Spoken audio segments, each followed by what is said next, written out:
আমাকে বলে হযরত রাসূল সাল্লাল্লাহু আলাইহি ওয়াসাল্লামের সুন্নত কি ছিল। শোনো বাবা, সামনে সামনে গত ভিডিওতে তোমাকে বলেছি যে আরো অনেক দলিল আছে, যেটা এখন শুনবো। আমি তোমাকে বলবো, তুমি মনোযোগ দিয়ে শুনবা। এর আগের ভিডিওই বলেছি কোরআন থেকে, এবার বলবো হাদিস থেকে। তাহলে শোনো, আল্লাহ রাসূল, সেই সাথে আল্লাহ রাসূল সাল্লাল্লাহু আলাইহি সাল্লামের প্রেরণের উদ্দেশ্যে প্রসঙ্গে হযরত আব্দুল্লাহ ইবনে আমর ইবনুল আস রাদিয়াল্লাহু তাআলা আনহু হতে বর্ণিত হয়েছে, তিনি ফাইয়া ফাতাহু বিহি আইউনান উমাইয়াওয়ান ওয়া আজানান সুম্মান ওয়া কুলুবান গুলফা। এ কথার অর্থ, মহান আল্লাহ হযরত রাসূল সাল্লাল্লাহু আলাইহি ওয়াসাল্লাম এর দ্বারা মানুষের কালবের অন্ধ চক্ষুকে খুলে দেবেন, কালবের অধীর কর্ণকে সত্য বাণী শ্রবণের উপযোগী করবেন এবং আচ্ছাদিত কালকে উন্মুক্ত করে দেবেন। বুখারী শরীফ সূত্রে তাফসীরে ইবনে কাসির প্রথম খণ্ড পৃষ্ঠা 235।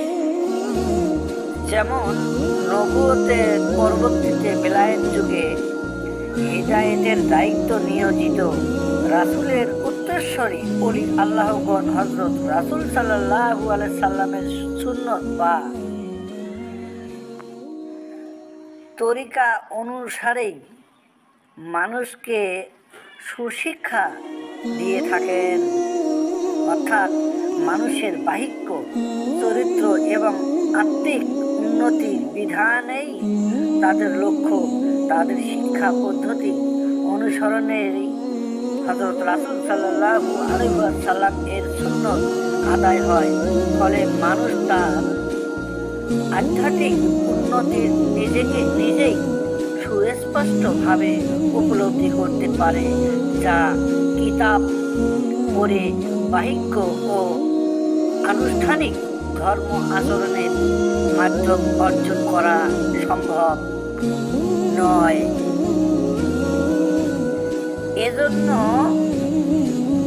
মানব জাতির উত্তম চরিত্র শিক্ষাদানকারী মুআল্লিম বা শিক্ষক, অর্থাৎ যুগের ইমাম, মুজাদ্দিদ ও আউলিয়া একরামের মর্যাদা অপরিসীম। এই প্রসঙ্গে হযরত আবু উমামা বাহিলি রাদিয়াল্লাহু তাআলা আনহু হতে বর্ণিত হয়েছে, তিনি বলেন, আল্লাহর রাসূল সাল্লাল্লাহু আলাইহি সাল্লাম ইরশাদ করেন, ইন্নাল্লাহা ওয়া মালাইকাতাহু ওয়া আহলাস সামাওয়াতি ওয়াল আরদা হাত্তা নামলাতা ফি জুহুরিহা ওয়া হাত্তাল হুতা লাউ সাল্লুনা আলান মুআল্লিমিন নাসিল খাইর। এ কথার অর্থ, নিশ্চয় আল্লাহ তাআলা স্বয়ং এবং তার ফেরেশতাগণ, আসমান ও জমিনের বাসিন্দারা, এমনকি গর্তের পিপীলিকা ও সমুদ্রের মাছেরা পর্যন্ত ওই ব্যক্তির উপর দরুদ পাঠ করে, যিনি মানুষদেরকে উত্তম জ্ঞান তথা আল্লাহকে পাওয়ার জ্ঞান শিক্ষাদান করে থাকেন। তিরমিজি শরীফের সূত্রে মিশকাত শরীফ পৃষ্ঠা 34।